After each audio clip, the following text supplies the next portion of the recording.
Tonight's species is found all over Florida. It's the most popular fish pursued by surf fishermen, and many times these fish can be seen skipping in the wake of your boat. Tonight, we're talking about pompano here on the Florida Insider Fishing Report.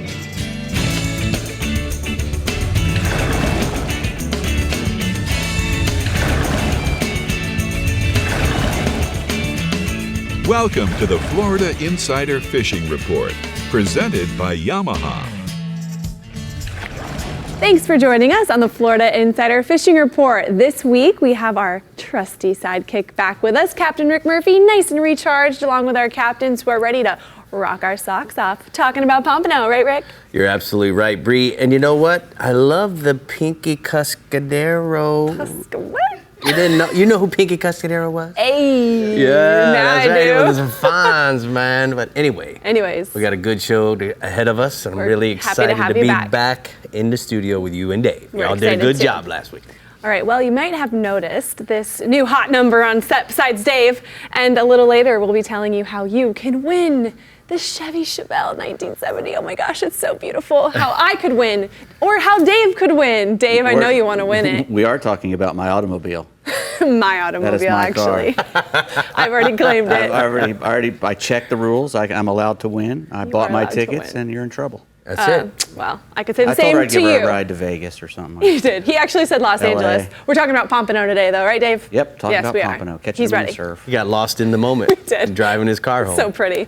All right, let's kick it into gear and start off in the Discover Crystal River Northwest region, where your pompano catch will be delicious if you listen carefully to Hagalicious. Go for it, Jeff. That was cool. Yeah, thanks. Pompano can be found throughout my entire region. They love current. They love moving water. They can mostly be found around the beaches, grass flats, passes, bridges, and in the power plants in the wintertime months. When that water gets cold, they really stack in the power plant. Good time to catch them.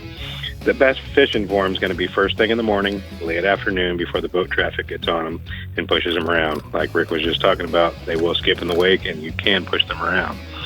So get out there and fish before the boat traffic gets too much and be less pressured. As far as baits go, yellow and white and pink goofy jigs, tipped with either shrimp or fish bites, slowly bounced across the bottom, works really well. Also, sand fleas on a pompano rig or a surf rig fished off the beach works awesome. It's really a great bait to use out there. They love to eat them, and they're in there every night munching them, and most of our fish average anywhere from 1 to 3 pounds.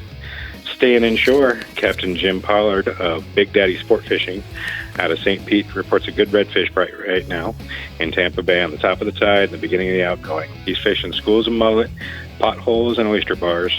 Cut and live bait have both been working equally effective. Most of the fish have been above slot with a few under.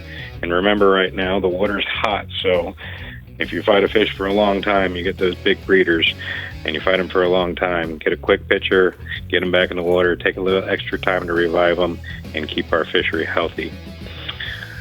Staying with redfish and moving up the coast, Captain Mario Costello of Telltale Charters out of the Plantation Inn on Crystal River reports his redfish bite right now is around the Mangrove Islands and Keys from Crystal River to the Chaz.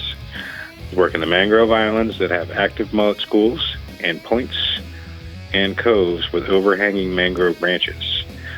He's using a live mud minnow on an 1/8 ounce jig head, and when the schools are tight to the mangrove, he's using those when they're tight to the mangroves, and a free line pinfish once they move off the shoreline. Most of the fish have been mid-slot, anywhere from 22 to 25 inches, with a few fish mixed in that are over slot. And I've got a photo here of Kobe Oliver with a nice over slot redfish on a recent trip. Looks good. I've got another photo there of a nice Tampa Bay redfish from Captain Jim Pollard. Good. Nice fish there. That's right. He's on them. All right, let's go offshore, Hag. The red and the gag grouper bite. The grouper bite's been good throughout the region. The summer has been pretty consistent. The red grouper bite's been over that flat Swiss cheese bottom and anywhere from 90 to 180 feet of water. Cut squid, cut sardines has been the bait of choice. Knocker rig with 6/0 to 9/0 circle hook, 6 to 10 ounces of lead, depending on the tide and the depth. A lot of big red grouper out there, but most of the fish right now are averaging just under legal, though, about 6 pounds. The gag grouper bite has been generally a little bit deeper than the reds right now. That 90 to 260 is where you want to be looking. Rock piles, ledges. Once you find these depths, you're going to have to fight through some American red snapper out there too. So big hand-sized pinfish will keep the smaller American red snapper off you, let you get to the bottom and get to those big gags that are down there and the big ARSs that are down there. Heavy gear is a must. So bottom rig with anywhere from 100 to 150 pound fluorocarbon leader, 7 to 12 aught circle hook, and 8 to 16 ounces of lead, depending on the tide and depth you're fishing. If you're power drifting, you can get away with a little less lead, and there have been quite a few reports right now with some 30-plus pound fish out there. So there's some good rusty bellies out there too, but the average has been running anywhere from 4 to 8 pounds. And what we have a ton of right now is the mangrove snapper bite. It seems to be awesome everywhere from in Tampa Bay in the shipping channel to offshore, and throughout the rest of my region has been really good. Any high relief structure right now is going to hold them. They're going to spawn on this last moon. They're probably going to spawn again on this moon, but 30 to 70 feet is holding lots of snapper, live shrimp, live sardines, and small pinfish on a knocker rig have been the go-to baits. The fish have been averaging anywhere from 1 to 4 pounds, with some 4 to 7 pound fish being caught occasionally. A lot of chum with snapper will always keep the bite going and keep them a whole lot more attentive. So lots of chum in the water, guys. Get those fish. The evening bite's been a little bit more productive than the afternoon bite. All right, thank you so much, Hag. That was a great report. It's time for the Alta Equipment hotspots from the Northwest region. He says inshore, snook on the beaches and the passes. Use pinfish and grunts as bait. And then offshore, the mangrove snapper can be found on high relief structure in 25 feet and on out. All right, let's head to the Fish Bites East region, where Mike Holliday says most pompano live that snowbird life in the winter months, but there are some resident fish that live here all year long. Ain't that right, Mike? That's pretty much the case, Brie. You know, the best pompano action is from November to April, when the water temperatures drop. Further north of us are migratory fish, and those schools migrate through. But we catch them all year long in our region. Our resident pompano tend to hang out around the inlets and also around the inshore spoil banks in the Indian River, from like Nettles Island all the way up to Johns Island and Vero Beach. They're like those submerged bars because they have a lot of clams on them. There's also a good number of resident fish that like to hang out near the Jensen Beach and Stewart Causeway. There were quite a few caught this week in that area. Most of the pompano caught this time of year are incidental catches made by anglers targeting other fish that eat the same foods like whiting and croaker. In the surf, you can target them on beaches that have a deeper trough, like Blue Heron Beach, Normandy Beach, Bathtub Beach, and Double Roads down in Juneau. And just fish the standard 3-hook pompano rig with a sand flea and with a strip of either chartreuse or pink fish bites and either the shrimp or clam flavors. Or you can just fish a Fish Bites Easy flea on there. In the river, you can throw jigs and a jig and shrimp combination around the spoil bars. Good number of fish this time of year are caught on small topwater plugs that have a feather on the rear hook. For some reason, they seem to really like that. And the average pompano in the summer months is going to be 2 or 3 pounds. In the winter, it's more like 1 to 2 pounds. Staying inside, you know, we've got these big clouds of glass minnows on the beach. They just moved in. They're from Stewart Beach all the way north to Fort Pierce. And that's really lit up the catch and release snook fishing in those areas. With all that food up tight to the beach, the snook are kind of cruising in the waves. You can sight cast them with a live pilchard or a thread fin, or a lot of guys are throwing flies. They're just throwing bait fish pattern flies in the lighter colors, something that looks like a pilchard. You can also walk the beach at dawn and at dusk in the low lights and throw a copper juice or bluegill flash colored 4-inch saltwater sauce assassin sea shad. At the same time, the Juneau Pier has a lot of fish on it, and all the inlets have their spawning aggregations. The better bite around the inlets has been in Lake Worth Inlet and Jupiter Inlet, and they don't have the shark and barracuda populations that are dogging the fish like they are in Stewart and Fort Pierce. So those fish are just biting a lot better. You can target those fish with a thread fin, a pilchard, a mullet, a sardine, a live croaker, whatever you can get. Average snook is going to be 5 to 15 pounds. I got a photo. That's Brian Sakowski. He caught that nice fish while fishing with Jason Arman, but that's Arman Fishing Charters. and that fish ate a copper juice colored sea shad that we just talked about. Nice. All right, well, let's go offshore, bub. Well, the best offshore trolling has been the kingfish bite, and that's been pretty strong in 70 feet of water on the Loran Tower Ledge and also on the 6 Mile Reef. In the last week, the baits really spread out, so there's a lot of fish on these little small bait schools that are closer to shore in areas like around the Sand Pile and the Kingfish Hole and the 12A Reef and up in the Vero Cove. Those bait schools are really spread out, so the key is find the bait, whether they're pilchards, threadfins, or sardines, and then just slow troll or drift your baits along the edges of the schools, making a lot of turns. It seems like the bite's been a little bit better in the morning. You want to target those fish that are out in the deeper water in the 70 feet range with Spanish sardines, threadfin, pilchards, goggle eyes, blue runners. There's been a lot of blue runners around right now, either on a number 4 wire stinger rig or on a monofilament triple hook rig. A lot of times the kings will slash the baits without getting the hook, but if you immediately drop back, that fish will swing back around and grab the bait and give you a second shot at it. On the beach, mullet are going to be the hot bait. Average king's going to be 12 to 18 pounds. The other bite, the snapper bite, has been one of the most consistent bites going. And while it's good for both mutton and yellowtail, the best stuff is a mangrove snapper that have been super aggressive and showing up for the boats that are chumming in 65 to 90 feet of water from Stewart all the way up to Vero Beach, as well as off the reef in Hope Sound. The yellowtail mutton bite's been better down south off Palm Beach County. There's a south tide running from Stewart to Jupiter that's hurt the bottom fishing a little bit this week, but we should see things back to normal with this covering moon. Anchor up or use your trolling motor to hold your boat in place. Put out a chum bag, supplement it with glass minnows or juvenile pilchards and sardines. There's a lot of those around. If the current's ripping, use a weighted chum bag to get your centrale to the bottom.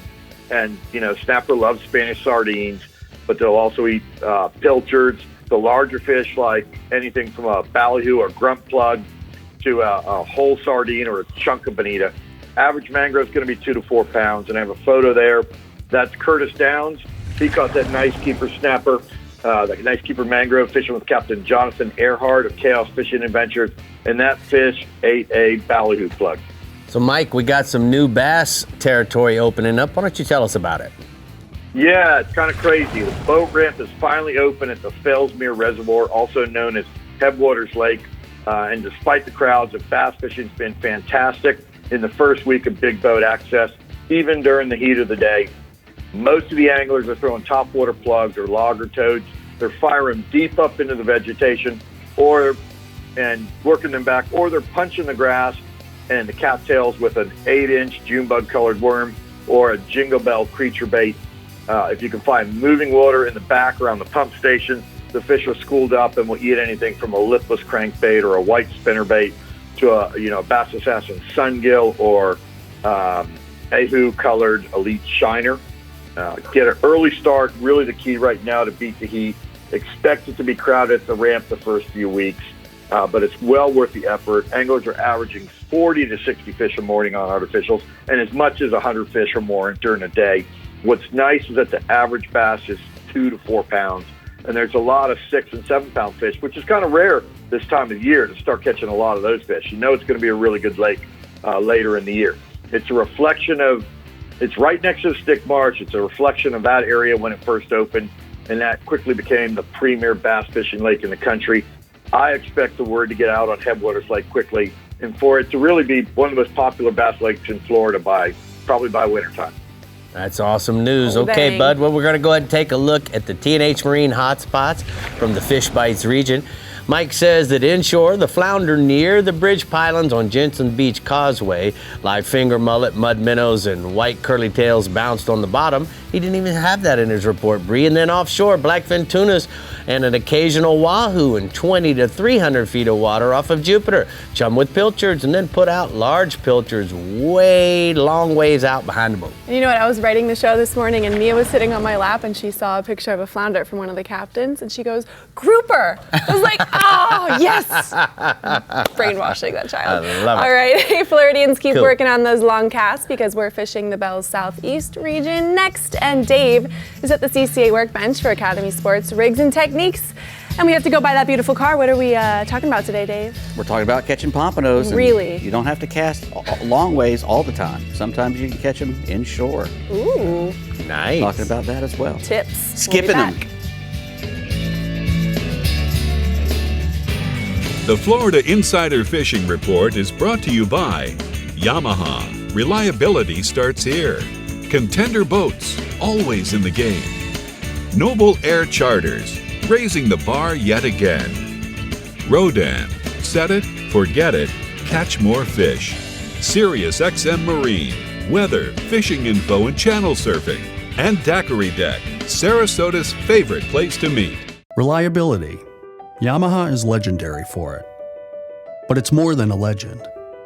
It's something boaters have come to value. Why? Because it's rare. Because in this fast-paced, single-use world, few things are built to last. So when we find something that is, we hold on for dear life, to friendships, to traditions, to outboards. Because it's the lucky few who get to spend as much time on the water as they'd like. The rest of us? We look forward to those precious few days. That makes every second sacred. Every moment mean that much more. And it drives us to wring the most of every minute we get on the water, having incredible adventures, fighting the fish, making unforgettable memories. If you count on having this time, you need an outboard you can count on to power it. That's why boaters choose Yamaha for the long run, for life. Because reliability starts here. What started in the flats and bays has migrated offshore. GPS-guided trolling motor technology has moved to boats in the 35-plus foot class and allowed anchoring capabilities on most center consoles in any depth of water, from snook and redfish inshore to grouper and swordfish way out deep. Rodan Marine Systems has a GPS anchor to hold your vessel on location. Set it, forget it, catch more fish. The only reel with over 100 years of heritage. Alvi Sidecast reels allow you to cast over 150 yards with up to 900 yards of capacity. Alvi's state-of-the-art drag and 22-inch retrieve rate per wine is perfect for any surf challenge. Alvi reels are manufactured to best practice standards and are in fact so robust that the Alvi also comes with a 10-year salt and sand warranty. For more information, go to alvius.com.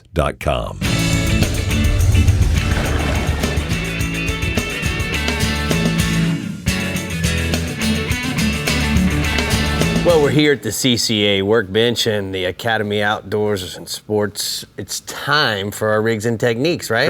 Correct. So, Dave, what do we got? We're talking about pompanos. You got all kinds of fish bite stuff here. Yes, I do. Well, fish bites makes a lot of stuff for surf fishing, and that's where you're going to catch them most of the time. In Florida here, on the East Coast especially, they come down in the wintertime. They flee the north. They want to come down to the warm Florida waters. They like waters between 70 and 80 degrees, is what they really like. So, up around North Florida, they'll start coming in there up around, October. Right. And then around my area up in Central Florida, it's, a little bit November, December, January, February, March, it's really good all through the wintertime. Right. So, and it's for several reasons. The water temp's a little warmer than it is up north. The ocean's rough, a little bit. It's usually rough in the wintertime, and it stirs stuff up and gets those fleas and crabs and clams and all that stuff in the surf, and that's what they're there to eat. They eat crustaceans and invertebrates. Does the same thing apply with Patty's region down to Page's region and through Hags? The wintertime, yep. Migrate south down into Page. Yep, they do. They stay up in that. It's the water stays pretty good up there. In the wintertime, it gets pretty cold, so they'll scoot out of there in the wintertime. But they'll get back around, April, when the cobia start coming. Yeah. You'll see a lot of guys out there pompano fishing as well. And So how are we going to catch them? Well, there's several ways, but in the surf, you obviously want to get a nice big surf rod and have a big surf stake so you can cast a long way out with a long rod, but the stake allows you to not only hold the rod, but a nice long one allows you to get the rod up even higher so that it gets the line above the breaking waves. And if you can get the line up above those breaking waves, you'll be able to monitor the rod better and see when you're actually getting bites. when you're using a big long rod, a more limber rod is probably going to be in your favor. The stiffer it gets, the less further you can cast, and then the less you can keep a load on it, which is very important because when you have these circle hooks and a 4 ounce weight, which is what you probably want to use, a 4 ounce, you never have to worry about it coming out and it works in the calm and when it gets rough. And if it's rougher, if a 4 ounce weight ain't holding, you're probably not going to catch much anyway. Right. But when you have that tension and that limber rod, it won't pull the weight out of the sand. It'll keep the tension on there, and you'll be able to see the bites when you get them. Because a lot of times it's not a big bite. Right. But especially if you have a lot of stretch and whatnot in your line. Okay. So now we got a Fish Bites. That's rig. a Fish Bites surf rig. Be perfect for pompano. Now you'll see some of them will have a bead on them, and other ones will have floats and pretty floats that are pretty obtrusive and pretty flashy. So you would want to use those when the water's getting turbid. You're really wanting to look for clean water. If you can find clean water, that's where you want to be. But if you can't, go ahead and use those rigs that have the nice chartreuse and orange and red floats on them, because it helps the pompano see it. But when you're going to use bait, which I usually use bait, you can use a pompano, just a Fish Bites by itself, and it'll work. But I like to use a bait too. And what I'll do is I'll take the head off, and then I'll just use this. I'll just cut the shrimp in half like that. Mm-hmm. And what I'll do is I'll put the shrimp on, and I'll usually try to hook it twice, so I don't fling it off. And that show it to Andres over there. And believe me, it doesn't matter, because sometimes I'll fling them off anyway. But what really helps is if you put it on there twice, and then you put the piece of Fish Bites on there, and it'll lock it on, because that Fish Bite is hard to get off. A Fish Bites chaser. Correct. So even the little fish that pick away at the shrimp, the cool part is the Fish Bites is still working for right. Or even if I throw the shrimp off, the Fish Bites. The Fish Bites is still there, and I catch you catch a ton of fish with just the Fish Bites alone. Now what about the leader size, Dave? 20-pound test. 20. Fluorocarbon. Does pink matter? Nope. You can use the pink or just clear, but I like the diamond pink. But I like the fluorocarbon? pink. Yeah, I like the pink. Yeah. Because it matches the surf. And then certainly we got the Albi reels that you can use to get even that much like the additional. Surf Champion, a 65 GVCR, you can wing it. 100 yards if the fish are way out. You're looking for those places where there's two guts, preferably. Where you have a inshore bar and maybe an offshore bar. And if you can throw it over that offshore bar. In high tide, you can get a lot of bites out there, and the other guys might not be getting them. But sometimes they're in that gut right at your feet. When we went, I saw Brie throwing out to the far. She's in that commercial, that Albi commercial. It's the Albi reels, man. What are you going to do? You can fling it. You're gonna throw it a mile is what you're going to do. Let me see your shrimp. Fling! Yes. All right, let's drift into the Bell Southwest region with Captain Ronnie Houston, who definitely has the pompano fishing dialed into a T. Do what you do best, Ronnie. Well, like always, it's a pleasure representing the Bell Southwest region. They can be caught throughout the whole region, and they target them on the inshore side. What you want to try to look for is, number one, is clean water. Sandbars, sandbar edges, beaches, passes, grass flats, and inshore and outer Gulf islands with currents and troughs in the region. But then you also want to use something like a 2500 to 4000 series reel. I strongly recommend some light braid or some light monofilament in the 6 to 8 pound diameter. And you can either use the clear mono or pink colored.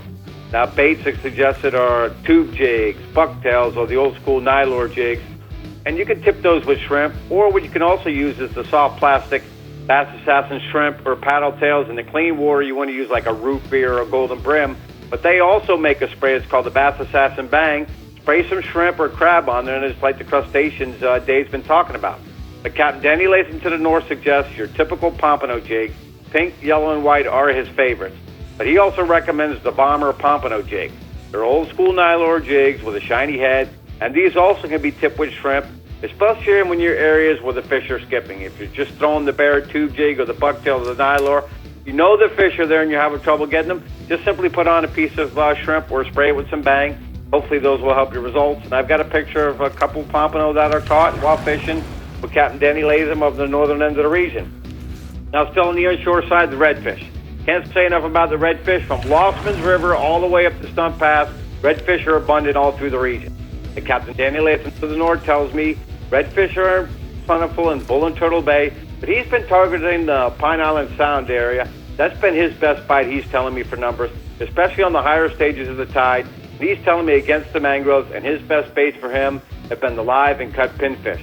But to the south where I've been fishing, like I say, the redfish bite is outstanding, and for numbers. From Jack Daniels Key to Lossman's River, last half of the incoming to the first half of the outgoing on the outer Gulf Islands, due to the abundance of bait that's just moved in the last 2 weeks. Now you can use live pilchards, cut shrimp, ladyfish, mullet, and a variety of soft plastic bass, assassin, paddle tails, and root beer, white, Houdini, and new penny.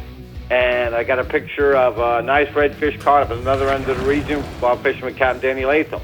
Now on the offshore side, the permits, according to Mike Avanon, you really don't need to travel far for the permits. He's telling me right now most nearshore wrecks and artificial reefs are holding fish, especially with these lighter tides or slack tides they're having right now, from Marco to Wiggins Pass.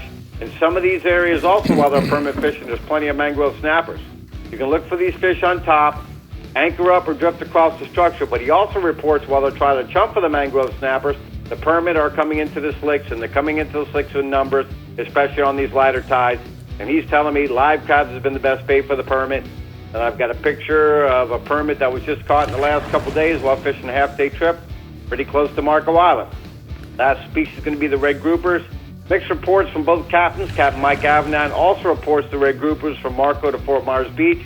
His best depths have been 60 to 75 feet. He told me he was out on a half-day trip beginning of the week and got his full limit, eight groupers in the boat. But then Captain Corey McGuire to the north is telling me his depths are 85 to 105 feet. And the depths do change from south to north in those areas. Both captains are fishing hard bottom with a variety of cut baits like squid, herring, cigar minnows, and sardines. They suggest once you get on the fish, alternate your baits just to see what the bigger fish might want. I got a picture of a grouper that was caught in the last couple days. Weather's looking good. Inshore and offshore bites all through the region has been good. So if you get a chance, get out this weekend and do some fishing. Great report, Midnight. We're going to go ahead and take a look at the catty can hotspots from the southwest region. Ronnie says tarpon, the feeder creeks that dump out into the middle of the bays from Coon Key to the Barren River are going to work for the poons.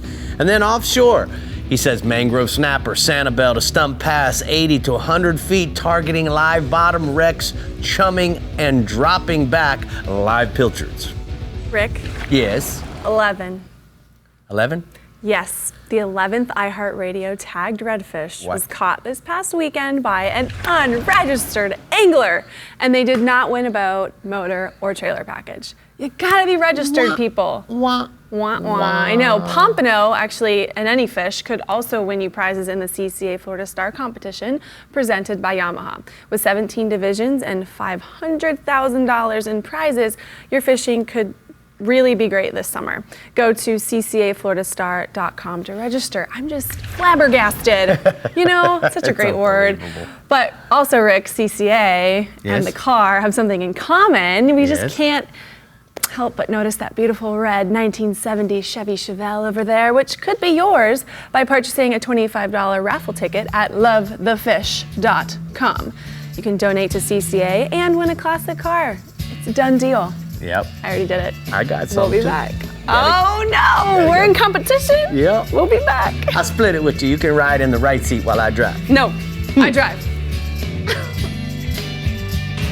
The Florida Insider Fishing Report is brought to you by Power Pole, Total Boat Control, Bass Assassin and Saltwater Assassin, the best lures, period. Blue Water Outriggers, everything for your outdoor adventure. Garmin, join the club. Florida Coast Equipment, Florida's largest Kubota dealership, serving Southeast and Southwest Florida and Florida's Space and Treasure Coasts. And Casa Vieja Lodge, 5-star angling in beautiful Guatemala. I'm Captain Rick Murphy, and I'm a life member of CCA. Why am I so involved with CCA, you ask? Because I want our fisheries to be in better shape for my kids and their kids. CCA is working to ensure the future of recreational fisheries and the rights of recreational anglers. The future of fishing starts today with you. How do you want to leave things with your kids? If you're like me, you'll want to make the right choice and go to joinccaflorida.com right now.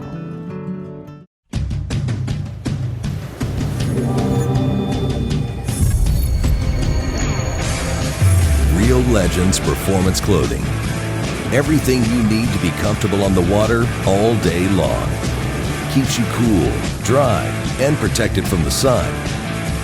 Durable performance technology at an unbeatable value. Shop anytime or go to reallegends.com to find a Bell store near you.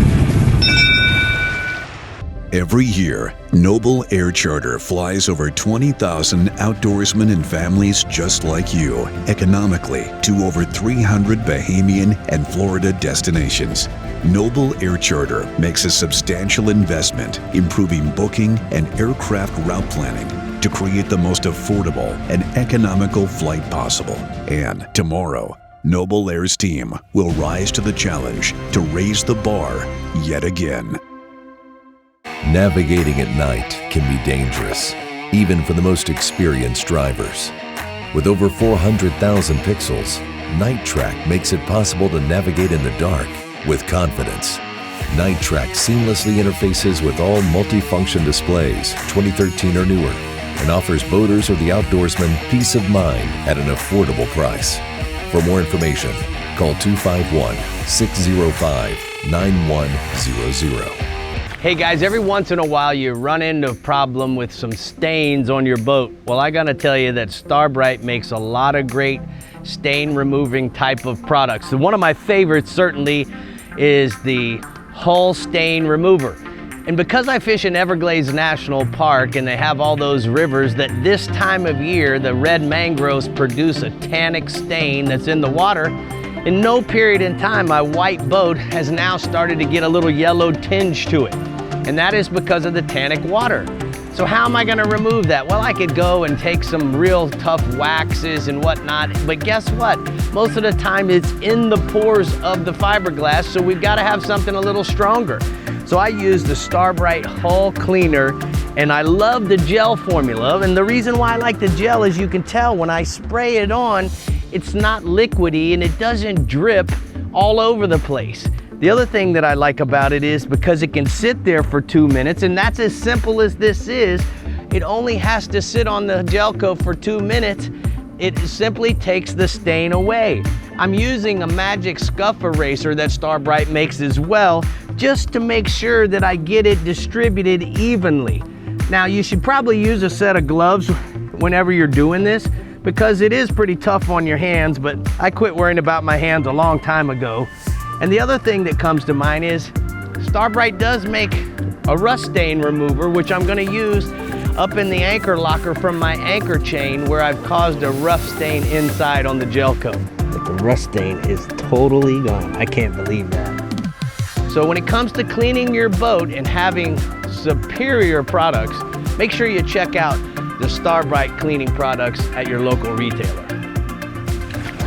You know, Brie, the more of their products I use, the more I realize that it's just everything they make is perfect for the application. No different than the different rods that we use for the different fish. They've got something to fix everything. And it works like magic. It does. It really does. But wear gloves because you don't want hands like these. Yeah. What are you? What are you gonna do? All right, in the Startron Central West region, you're in luck if you're wanting to target pompano because our Captain Jeff Page absolutely loves catching them. Hi Jeff, is there any fish that isn't your favorite to catch? No, but pompano's right up there with the speckled trout. And you know what?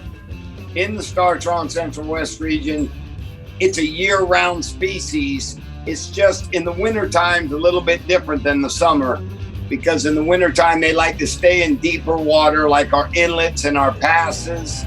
And guys usually jig in 12 to 20 feet of water, and they can shrimp. I've heard a lot of the topics and tips tonight from Ronnie and Hag, and it goes the same here. That pompano, I like to consider them like a locust. They'll come in an area, and whatever it is they're keyed in on, be it glass minnows, sand fleas, shrimp, small crustaceans, they're gonna come in there and clean that area out. And if you can find them in groups of 100 or more, you're gonna catch them. Wintertime, they like to stay in the inlets, and it's a good way to drop down a 3/8 to a 1/2 ounce U-Pro flats jig. I heard Ronnie mention pink and white or yellow and white, or just solid pink or yellow. and it shows up good in the deeper water as well as the stained water.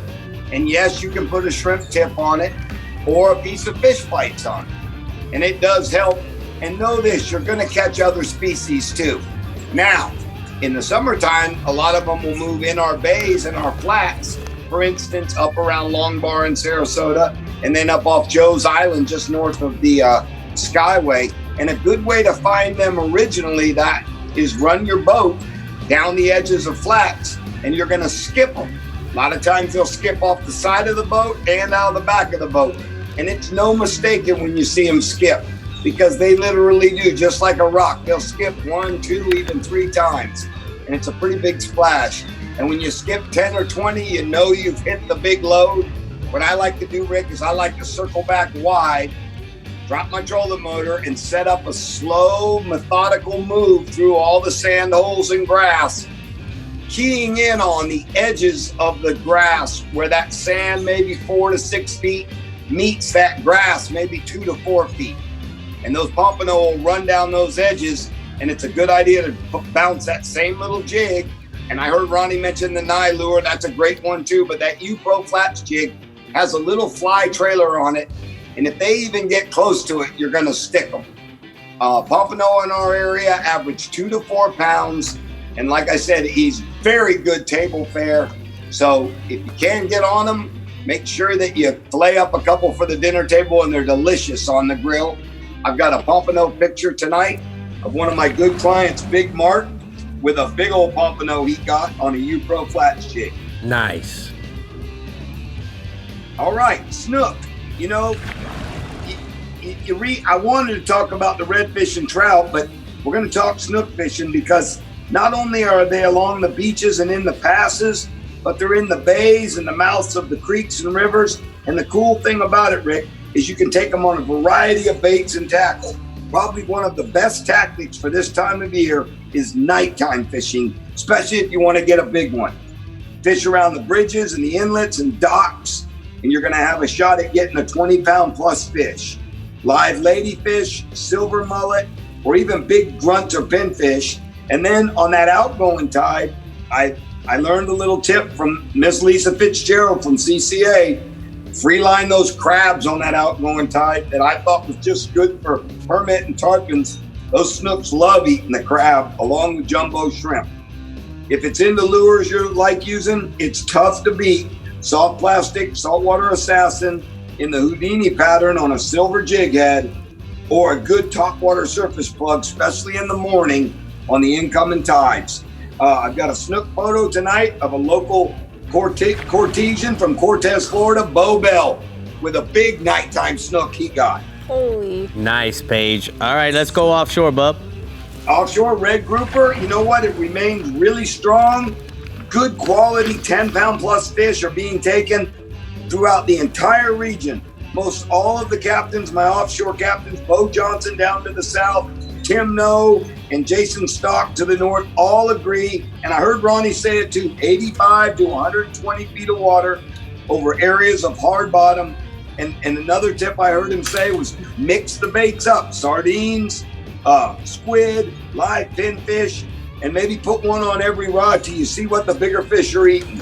It's also good to keep an eye on your machine, marking bait stacks over the hard bottom areas. And I've got a red grouper photo tonight of, I hope I pronounce his name right, Michael Jarito, with a big fire truck red and his big straw. I like to call that hat the shade tree hat, with Captain Tim No of Gulf Coast Offshore Ventures. And my last photo tonight is amberjack.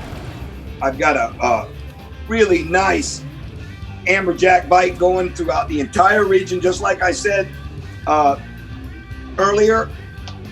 75 feet of water over ledges, springs, and hard bottom areas, as well as your artificial reefs, which are on most of your GPS machines, as well as you can get them, all your local reefs you can get at your local tackle stores.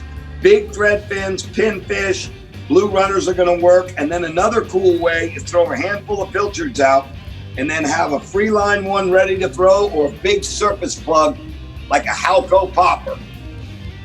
And that's my offshore report. I just want to say, everybody, have a good weekend. The weather looks awesome.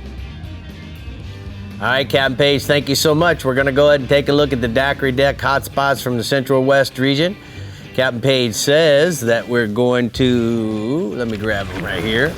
Inshore, good topwater speckled trout fishing in the North Sarasota Bay and Aztec south of Tampa Bay over the deeper grass flats and 4 to 6 feet of water. Fish incoming, and you may catch a bluefish, a Spanish mackerel, or a pompano. And then mangrove snappers, the bite remains strong in 110 feet of water straight off a new pass over the ledges and hard bottom areas. Use cut bait as well as live to medium-sized pinfish on 3.0 to 4.0 Eagle Claw trocar hooks, Brie. All right, Rick, we're getting a head start on the pompano bite in the Costa Vieja Southeast region, so make sure you're ready to take some notes from Captain Jimbo Thomas. Go for it, Jimbo. Hey, Bree. Hey, Rick. And hello, Dave. You know, Florida pompano, they're one of the most sought-after fish of boat, pier, and beach and surf fishermen throughout the whole region here in the Southeast. They fight hard, they're fairly easy to catch, and they also taste great if you like to eat fish, which that doesn't include me. They start to show up around October, and they also hang around through late March, so really this isn't prime pompano time for us. But standard tackles, light spinning, bait casting, or fly outfit, rigged with light leaders, small hooks, and live or artificial bait. Now, the most common bait is a fresh or dead sand flea. Other popular baits are clams, shrimp, small crabs, along with pompano jigs in yellow or white, small spoons, goofy jigs, and small shrimp or crab pattern flies. And you want to fish your natural or artificial baits on or near the bottom. One of the best rigs for natural baits is a pompano or fish finder rig, which is a 2 or 3 hook rig, and you have the weight on the bottom. And it's a good idea to put a different kind of bait on each hook to figure out exactly what they're eating. Once you figure it out, you go and put the same thing on all the hooks. Now, sand fleas, they can be caught at any of the beaches throughout the region. You want to use a sand flea rake, and you can pick those up at your local tackle store. And then the beach and pier fishing, it is best when there are some waves or some seas which stir up the bottom, which in turn stirs up those sand fleas that they like to eat, and the crabs and the little shrimp. And a lot of times the pompano, they will be feeding right in that trough just off the beach. Another great time to catch pompano is when those mullet are migrating along the coast to the south, which is going to happen in another month or so. And those pompano, they'll follow under those mullet schools, eating the bait that gets stirred up as those mullet are swimming towards the south. The pompano, they'll also move into the inlets and bays. They can be found feeding along the jetties and along the edges of grass flats and sandbars, and they bite best when the water is murky as well. The average size of the pompano down in the southeast region is 1 to 3 pounds, with fish up to 5 pounds, not uncommon. Now, staying inshore, catch and release snook fishing in the inlets is still our best bet. The snook, they're in all of the inlets, and they're being caught on live baits, pinfish, pilchers, herrings, croakers, whatever you got. You want to fish them near the bottom using a Jupiter rig or some type of rig to get them near the bottom. And you want to use at least 40 to 50 pound fluorocarbon or mono leaders and 5.0 to 6.0 circle hooks. And if you don't have any live bait, you can try working pink or chartreuse flare hawk jigs or 4 to 5 inch Bass Assassin jerk baits in those same color patterns. And now the best fishing has been early in the morning or late in the afternoon into the evenings. There's also been some snook roaming the beaches, especially in the north end of the region. And those fish, they can be sight fished early in the morning or off the beach or by boat using live baits, croakers, pilchards, herrings will all work. Or you can cast 4 to 5 inch jerk baits in green and white and pearl colors. I got a photo here. This is a nice 29-inch snook that was caught and released by William Flynn. And I'm trying to look through my chart, find out where that marker is to get the secret spot there. Hey, Jimbo, you got 30 seconds left, so just tell me about the dolphin, bub. You got it. Well, we're still finding dolphin offshore on a daily basis, and just like in the past month, they've been anywhere from 4 to 15 miles offshore around sargassum weed, floating debris, and under birds. Now, a few of the fish are being caught on the troll using rig baits or small lures, and then once you locate a school, you want to cast live baits, small blue runners, pilchers, or cut ballyhoo and bonita. There's also been a lot of bait under those patches, so keep your sabiki rod ready so you can restock the live well up. Dolphin have been anywhere from 4 to 8 pounds. Got a quick photo here. This is the Stevens family from Orlando. They're big fans of the show, and this is some nice dolphin that they caught with us on the Thomas Flyer last weekend. All right, Thank you so much, Jimbo. We're going to go ahead and take a look at the R&R tackle hotspots from the southeast region inshore. Look for the snook in the inlets and off the beaches in the early morning and the evenings using both live and artificial baits, and then offshore. Hunt for the dolphin 4 to 15 miles offshore around the patches of sargassum, floating debris, and under some birds, Brie. All right, Rick, the Garmin Panhandle region is in our sights next, but first, the CCA workbench is in my sights, and I see some good-looking new products over there, Dave. Yeah, you know what these are? No. No, nobody does, but we're going to find out. Okay. I know Whoever whoever emails me first gets a date with George. I know what they are. No one's going to call in.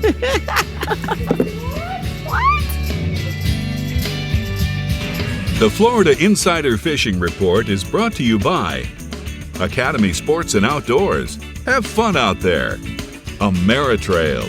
Load. Launch. Relax. Real Legends. Exclusively at Bell's. Okuma. Inspired Fishing. Discover Crystal River, Florida. And Maverick Boat Group. Makers of premium boat brands Maverick, Hughes, Pathfinder, and Cobia.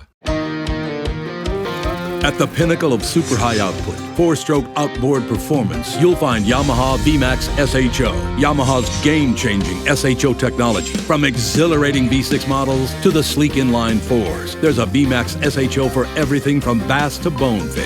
It's an extended family of 4-strokes engineered for lightweight, inspiring performance, and rock-solid reliability. Discover VMAX SHO and elevate your expectations.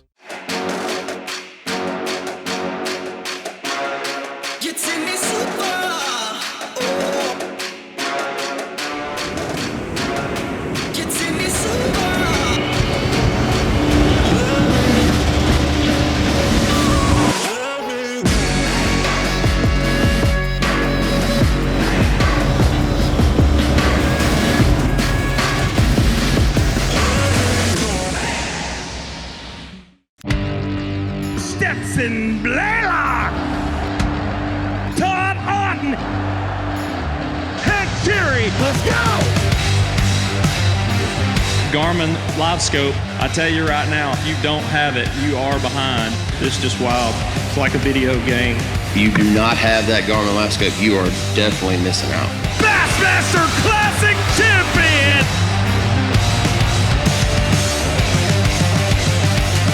Here in the Florida Keys, we're doing our best to keep guests and residents safe from COVID-19. Here's how you can help.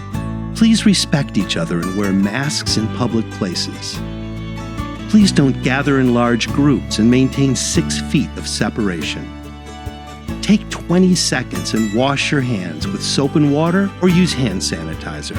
Enjoy the Florida Keys and stay safe. For more details, go to flakeys.com.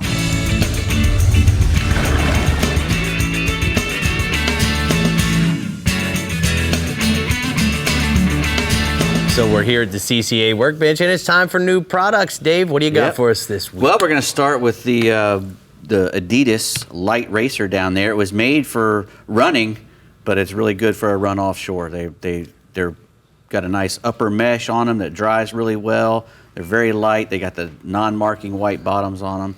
And even though they weren't made for boating, you discovered that they're awesome for it. Well, so, 40 years of pounding my knees and hips and ankles. And my son, Colin, knows that I suffer from leg pain at times, and he bought me just a different pair. It wasn't even this style for Christmas. And then I started looking. It had white soles, and I wore them in the boat. And they had laces, and I thought, let me go to Adidas.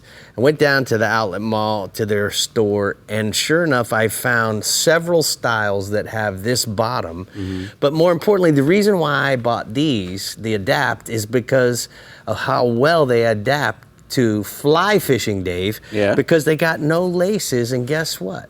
they really form to your feet. They have a foam inside that after about a week of wearing them, they've formed to my feet. And then what I really like about them is I can throw them in the wash anytime. You can't do that with leather shoes. Yeah, they got that cushion cloud insole is what they call that. Yeah, man. And Ortholife sock liner in there, and they feel like a sock when you put them on. They're slip-ons, which is great for when you're traveling. If you get back to the airports and stuff and you're going places, you can just slip them on and off, which is awesome. So go to adidas.com and get your Light Racer Adapt. That's the name of that. Next, we got a TH Marine. This is the 4-inch steer stop.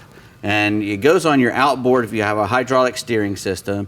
It goes on the rams on either side. You center your motor and you put it on either side, and it keeps your motor from rocking back and forth when you're trailering it. Absolutely. So it's not spinning around back there and messing up your steering system and or rams. Pounding down the road. You don't get it leaning over to one side. Yeah. You know. Yeah, it's easy to come on and off. You know, they've got this new grips now that you can pull them off, or you can use the the little cord there keeps them together, and so you can store them and whatnot. So go to thmarine.com and get you some of those. Next, we got some Fish Bites approved tackle.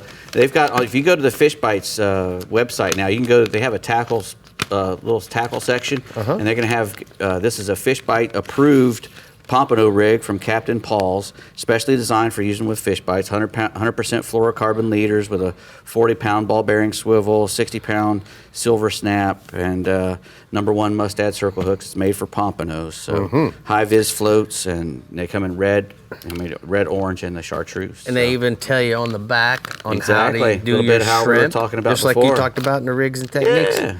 And don't forget, when you're buying that, you might as well go ahead and get your some fish bites where you're sand flea or clam flavor. Exactly. Now we got some Shimano butterfly jigs. These are really great jigs. If you're going to be bottom fishing, they work from everything from snappers to groupers. Fish just love these things. Kobe will eat them even. The one over there is called the flat fall jig. That big, and it's got a good center balance. It falls with a wobble. Falls horizontally. It's got great hookups. You lift it up long and then let it flutter down.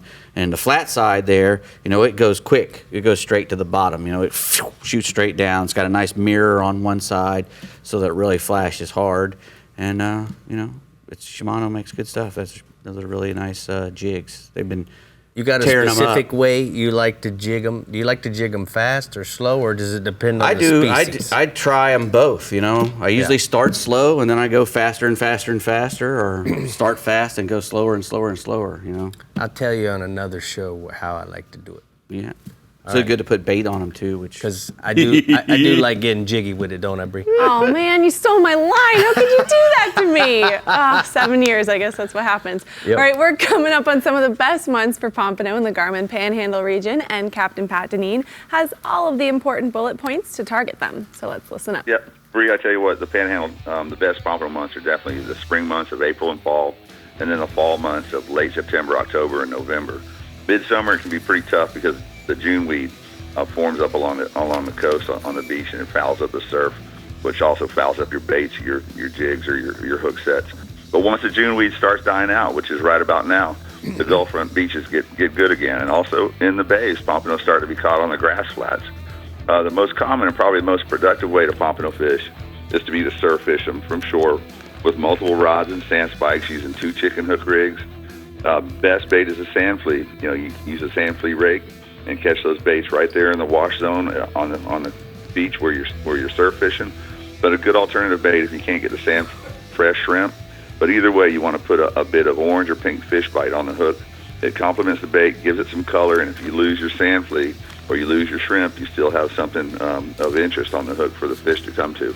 And personally, I like to jig fish them along that first sandbar. We have good clear water. There's a photo I sent in of a jig caught pompano from last fall. I think it was September or October. And it shows a typical pompano jig that we use for them up here. And also that water clarity that I was mentioning. And you can see why I really do like to sight fish them, in that clear water. Yeah, that's beautiful, Pat. Tell me about the redfish, bub. Rick, right now there are a lot of good redfish along the Gulf beaches. It's that same clear water we were just talking about. And you can sight fish them right off the sand from either a boat or from the beach. And often they're literally feet from the dry sand. The Eggman beaches west of Destin have been particularly good. The beaches at Topsail State Park, Shell Island over in Panama City, and Crooked Island a little bit further to the east. are also good places to find them. If you want to lure fish them, pearl-colored bass assassin, I like to use a neutral-colored jig head on that white sand bottom. Topwater baits, like a walk-the-dog type of bait. Or if you just want to slam dunk them when you find them, a live cigar minnow, a herring, or a pilchard on a 30-pound leader with a small circle hook is the way to go.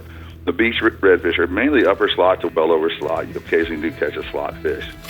Moving offshore, the blue water fishing has been pretty good. Quite a few blue marlin have been caught the past couple of weeks up here in the northern Gulf. Many have been caught at the rigs, but also the open water bite and the rip bites on the rip have been good. There's been a blue water feature in the canyon with river water to the north. We've had a lot of really calm weather lately. Conditions have been perfect for finding where these two water features push up onto each other.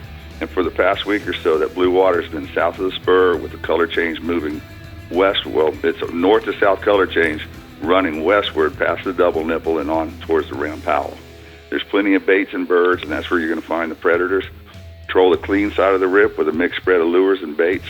And we were out this past weekend. I spoke with Captain Kurt Gwynn on the Only Way Sunday morning. They caught 2 blues down by the double nipple on Saturday, and we were 1 for 2 on whites in that same area. So it has been pretty good. And then staying offshore, as you're going out there or coming back to the water, be sure to have some good live baits in the well for the amberjacks. That fishing's been pretty steady. Live blue runners are probably the number one bait. They're easy to catch and keep very good in the live well. But mullet and threadfin herring also make pretty good baits. You're going to fish on deep water structure, 200 to 400 foot depths, either natural or artificial bottom, but you do want higher relief off the bottom. Nose hook your baits on a Carolina rig with a long 60 to 80 pound leader. Drop to the depth that you're marking the fish. Excuse me, the bigger jacks are typically going to come from fishing live bait. But a metal speed jig, like the one you guys just mentioned in the tackle section, drop below the jacks and work back to the surface can also be very effective. But you want to work those jigs fast. It seems like that. Not so much a big jig in action, but I like to do short jigs, but a lot of winding. The AJs being caught have been up to and exceeding 60 pounds. All right, thank you so much, Pat Tarr. We're going to go ahead and take a look at the blue water outrigger hotspots from the Panhandle region. Pat says sight fish the clear Gulf beaches for redfish with baits or jigs, and then offshore, blue water, run the rip east to west and then south to the spurge offshore for a bunch of pelagics. What do you think about that, Brie? He was not kidding. That water clarity.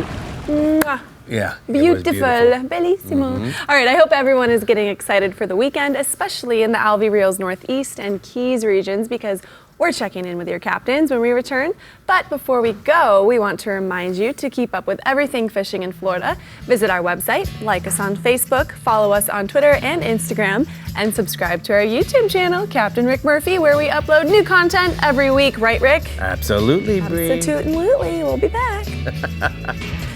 The Florida Insider Fishing Report is brought to you by StarTron, cures and prevents ethanol fuel problems. Alvey Reels, a better way to fish. CCA Florida, the voice of recreational anglers for over 30 years. Diamond Fishing Products, our reputation is on the line. Murphy's Law Sport Fishing, book your trip today at murphyslawsportfishing.com. And Strike Zone Fishing.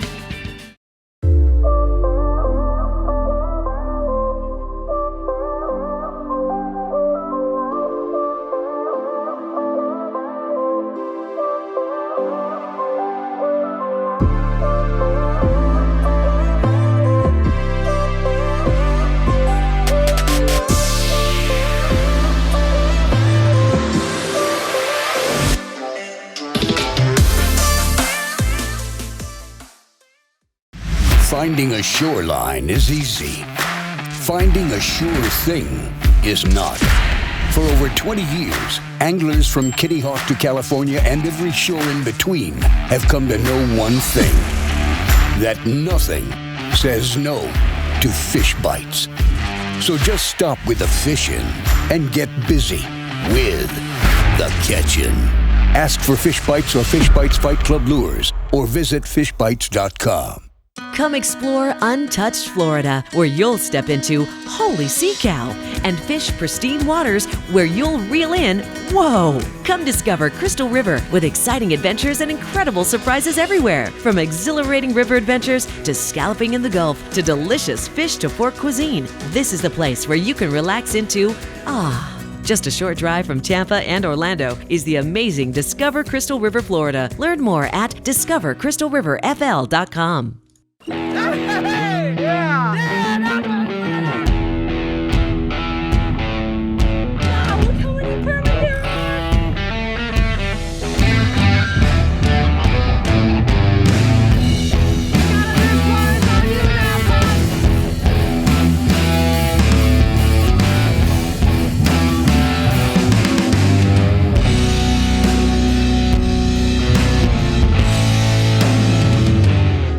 Take the worry out of arranging accommodations when planning to stay in Isla Mirada.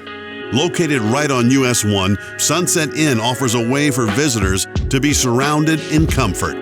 Both king and double bedrooms are available in spacious, sun-filled standard and kitchenette layouts. Enjoy the modern island decor, a mini fridge, and a 50-inch high-definition television. Rest easy in luxurious beds featuring plush-top mattresses wrapped in comfortable linens. Outside, dive into the climate-controlled pool, soak in the rays on the deck, or just chill in the garden. When guests are ready to venture out, they can rent bikes at the hotel to visit all kinds of shops and restaurants nearby. Experience a nostalgic throwback to a simpler life. Recharge your mind, body, and soul at the newly renovated Sunset Inn, only in Isla Mirada.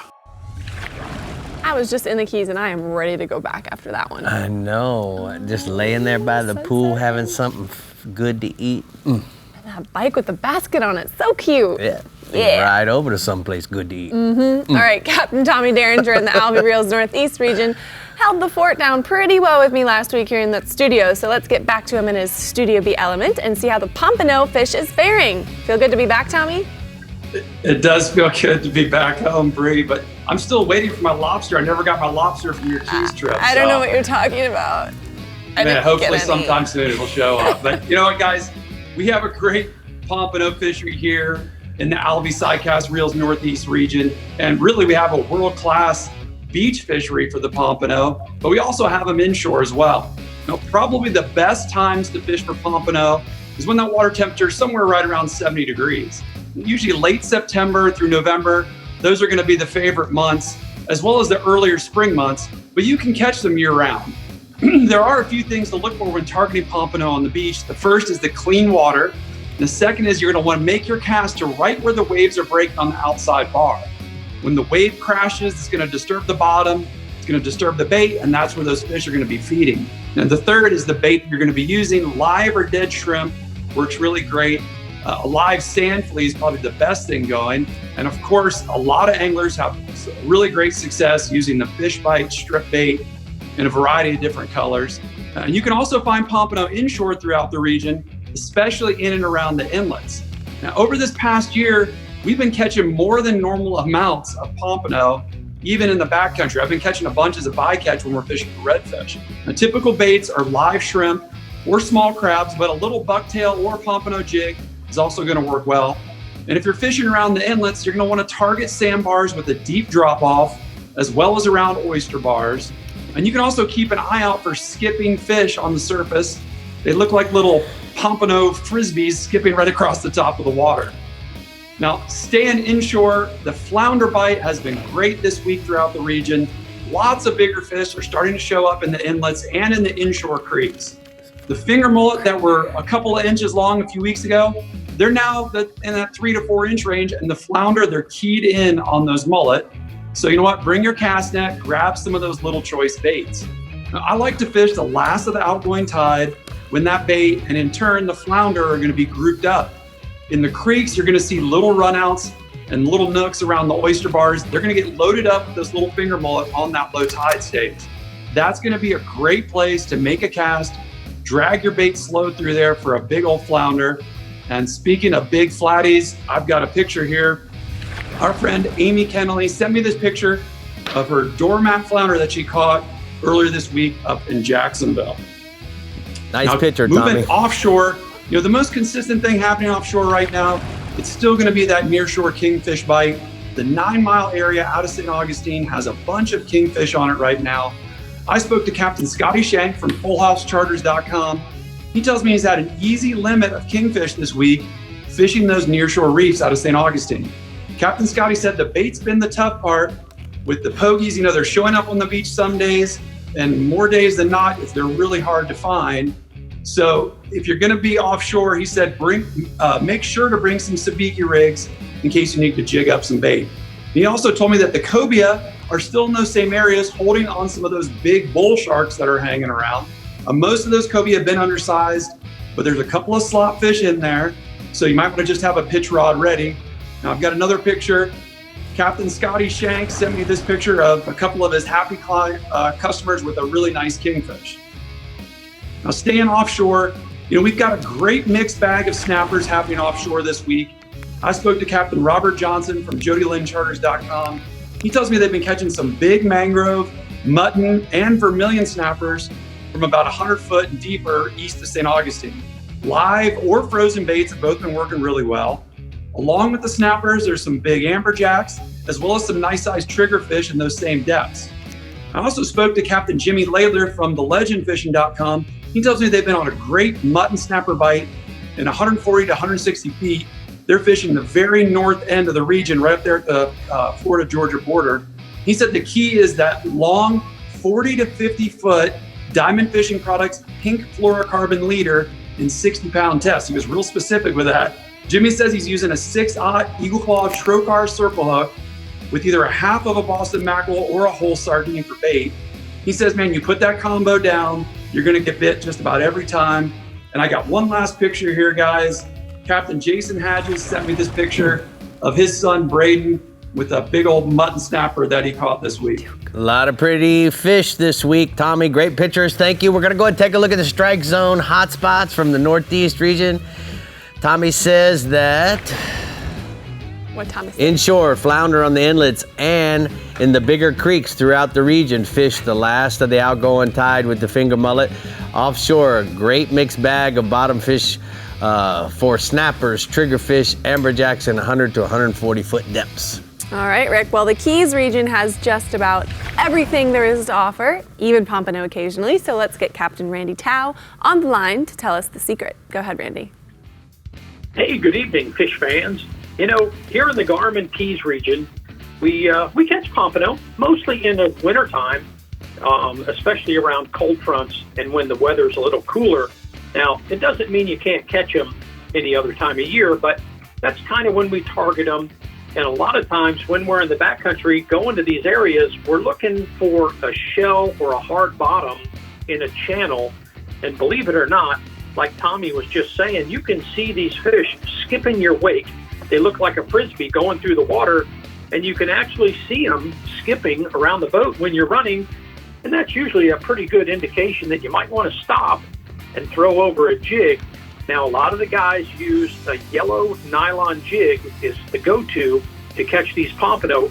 You can tip it with shrimp, or you can fish it plain, depending on your skill level. I would need all the bait I could to put on it to catch them. But a lot of guys can just throw a jig on its own and they can get them. And that's kind of how we do it. Now, this time of year, right now, we've got a lot of permit that are in the backcountry. And under the permit schools, you're going to find pompanos. So it doesn't happen to me very often because I'm catching the permit. But I did talk to a friend of mine, Captain Brian Williams, who does it quite a bit, and he catches pompano this time of year and some nice ones. And he sent me this picture of a pompano they caught under the permit schools with that yellow jig. They just let it sink to get under the permit, and they were catching some real nice pompano. All right, let's stay inshore. Tell me what else you got this week, Randy. Lobster is full swing. I'll tell you what, I've never seen so many boats between mini season, regular season, but everybody's on the lobster program right now. Whether you're diving for them during the day or you're going bully netting at night, guys are doing really well, and there's been good reports on lobstering.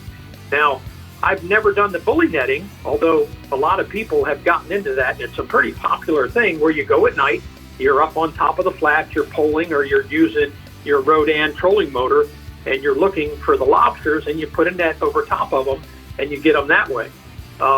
Pretty popular thing right now. And I've got a photo from Carolyn Hendricks. She is a licensed guide here in Islamorada, and one of the things she specializes in is taking people at night bully netting, and I've got a photo of her with a recent outing doing that. Looks good, man. That's cool. All right, bub, let's go offshore. Mutton snappers. You know, this time of year, you're either dolphin fishing or you're on the reef trying to catch yellowtails, and the mutton snapper bite has been pretty decent. You know, it's a timing thing. You got to have some current. You've got to cover some ground. Live bait is always a plus, whether it's a pinfish, a pilchard, or even a live ballyhoo. But it does make a difference. I like to do the drifting thing where I get out at about 150 or 200 feet. I like to cover the hard bottom, and I fish with braided line and maybe a 30 to 40 foot leader. You want to get that bait away from your lead. Seems like you get a lot more bites if you do it that way. And that's really how you're set up to mutton fish. You're a little handicapped if you hook a grouper or a kingfish or something because you're under tackle to catch that fish. But a lot of times you still catch it. You hook the kingfish in the lip or you catch a grouper and he doesn't rock you up, and it works out okay. Captain Brian Cohn, he's our guru when it comes to dolphin fishing, but every now and then he throws a little treat to his customers on the way home and lets them catch a few mutton snappers. And I've got this picture from Jordan and her dad Mike that he sent me the other day on their way home on the edge of the reef. Yeah, I'd say he knows a little more than just dolphin, bub. Good job. All right, tell us about the tunas. You know, blackfin tuna are as popular as it gets this time of year because you're going offshore, you're looking for dolphin, you go right by the humps. The offshore humps, whether it's Islamorada, Marathon, West Hump, all these hump areas right now will favor tunas, especially early in the morning and late in the afternoon. Now, when that sun gets up and overhead, a lot of these fish go down, so they get hard to catch. So it's an early morning and a late in the day. Or if you have live bait, you can go out there and chum them with pilchards. Or you can use the vertical jigs and drop it down a couple of 100 feet to get down to the depth where they are. But the tuna fishing has been consistent and has been good. And one of the guys that does a great job going out there in his 25 Contender Bay boat, same boat that I have, Captain Pablo Rodriguez, with Slam Time Charters out of Marathon. He sent me this picture of his angler with a nice blackfin tuna from the Marathon hump. Nice. All right, bud. Thank you for all the great pictures this week. It's time to take a look at the Sunset Inn hotspots from the Keys region. Inshore redfish. Fish the low tide around Flamingo area and look along the edges of the flats that are dry. Also, any of the runoffs going into the deeper channels, a gold spoon is working best. And then offshore, the blackfin tunas fish offshore humps in the first couple hours after sunrise and the last couple hours in the afternoon till dark for those guys. Are we ever going to see lobstering?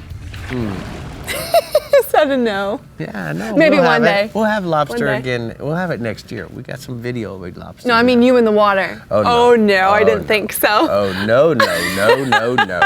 You see me wringing their heads and cleaning their... Okay, you'll be in the dock. I gotcha. All right, we got one more region to go. We are going to the Central East region when we come back, so stick around right here on the Florida Insider Fishing Report. All right. Look at those shoes. The Florida Insider Fishing Report is brought to you by Yamaha. Reliability starts here. The Florida Keys and Key West. Come as you are. The IGFA. Fish for the world. Sportsman's Adventures. Fishing for adventure. And Bells. Everything you need to live life local.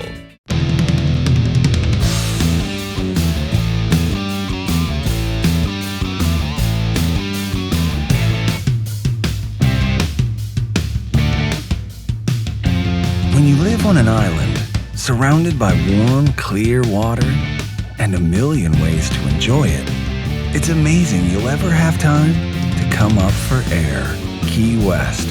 Close to perfect, far from normal.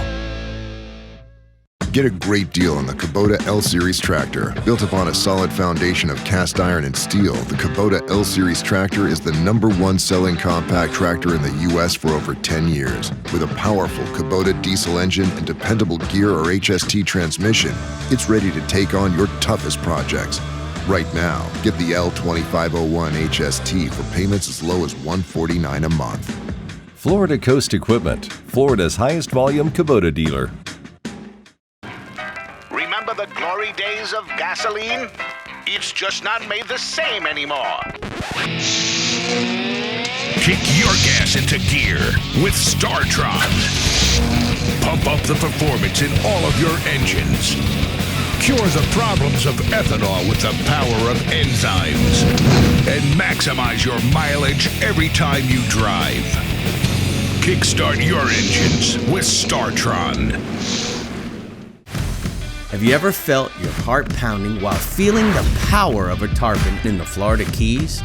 Or experienced the changing colors of a mahi as you bring it on board? Whether it's in the Bahamas, the Florida Keys, Guatemala, or the Florida Everglades, Murphy's Law Sports Fishing has the ability to guide you to the fish of a lifetime. To book your trip today, call 305-246-0673 or go to murphyslawsportfishing.com.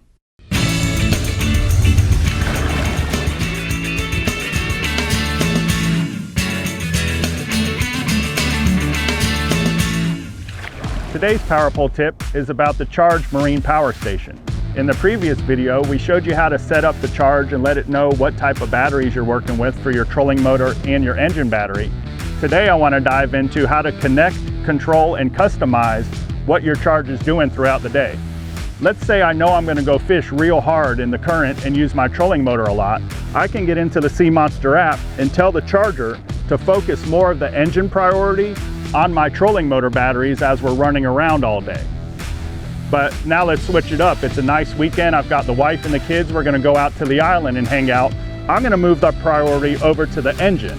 And what I've done, I've tied my trolling motor batteries back to the engine battery so I have a real big source of power for all the speakers, the stereo, the large amps. And that way when we go to leave, I won't have too little of power to start the outboard. The Power Pole Charge, customize, control, connect. That's your tip of the week. All right, Rick, well, it's time to check in with our last region of the show, the Bell's Central East region, and Captain Jim Ross has all of our weekend bite info. Go ahead. Well, I'll tell you what, gang, pompano are typically a spring and fall species. That's when we get our best numbers as they're migrating through, as they work their way north and south. But right now, in fact, this past week, after the last tropical storm went through, we've actually started picking up a lot more pompano along our beaches. We also get a run of them in the fall time inside of the lagoon system that generally starts sometime around the end of August or end of August or 1st of September. So we've got some pompano action that's getting ready to happen. But as far as the surf anglers go, a typical surf rod consists of about a 10 to 13 foot rod, and you use a double or a triple dropper rig, and you put a Sputnik sinker out on the end of that thing. That way you can break it away if it gets hung up in some of the rocks like we have in Canova Beach or Melbourne Beach or down around Vero Beach. Sand fleas, fresh cut shrimp, clam, fiddler crabs, fish bites, all of those things work really well.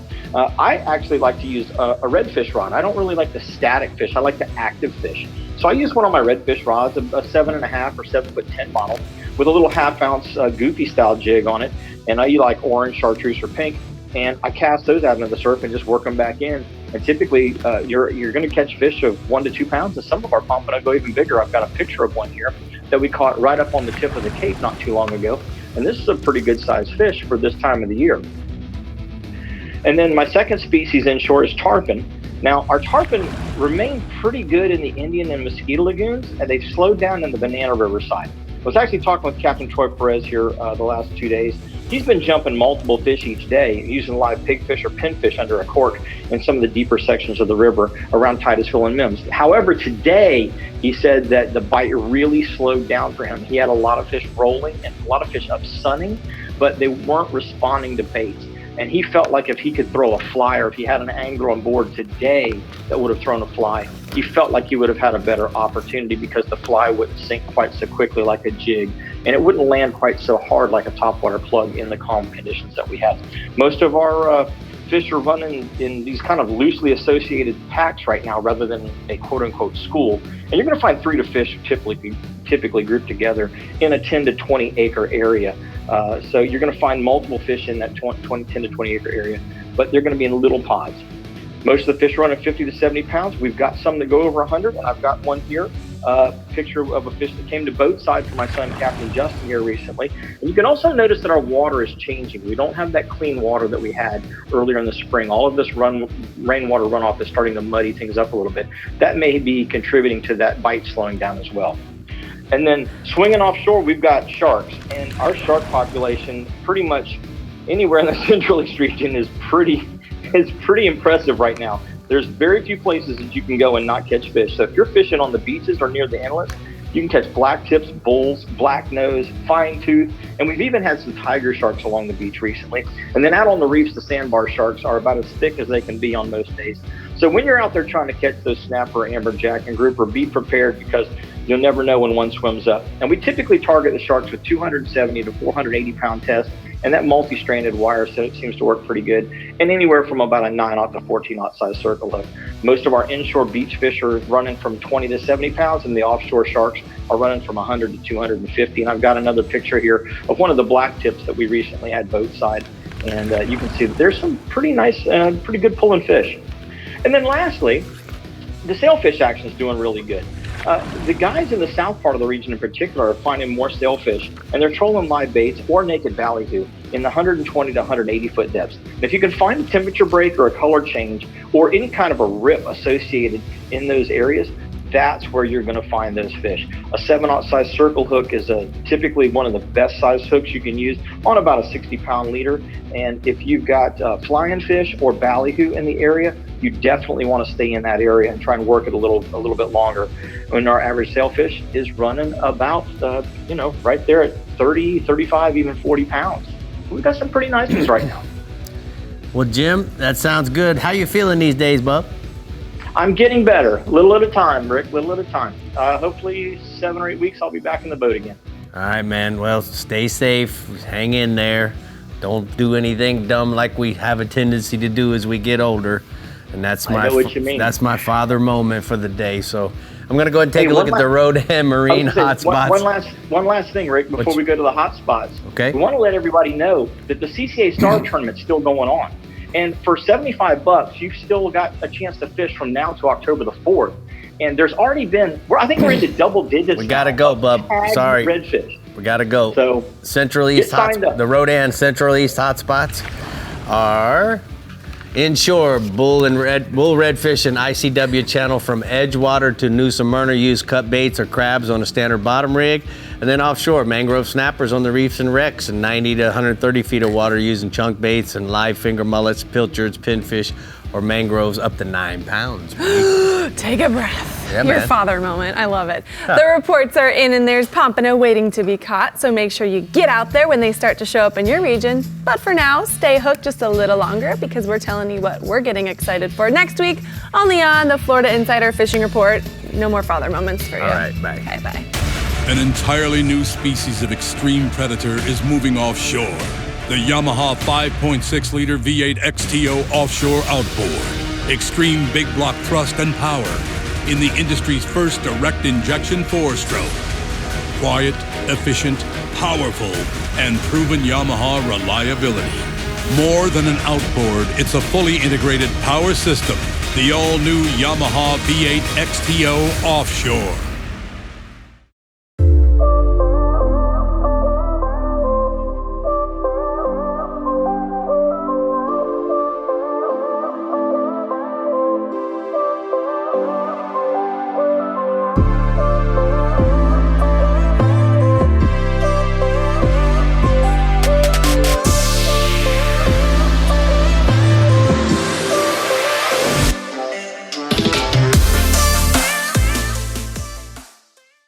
Why is Casa Vieja Lodge on everyone's bucket list? Left teaser. Left flat as well. 2 fish. They're everywhere. Right flat teaser as well. Left flat, right flat teaser.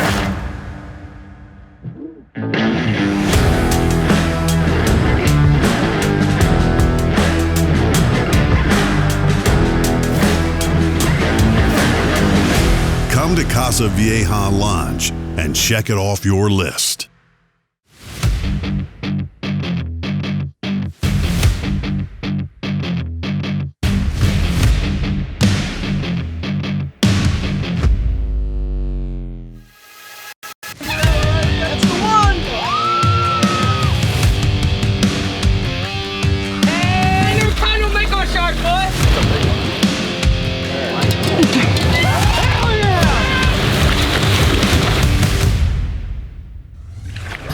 Next week, we are talking sharks. It is Shark Week. Hey, it's like I don't even work here. I didn't know we were talking sharks next week. Yeah, man, come on. Just kidding. I know we're talking sharks. And that is why Rick doesn't get in the water, because of them. Them dudes. You're learn. That's great. Thanks for tuning in, guys. Go out there, catch them pumps. We'll see you next week for Shark Week. Voila.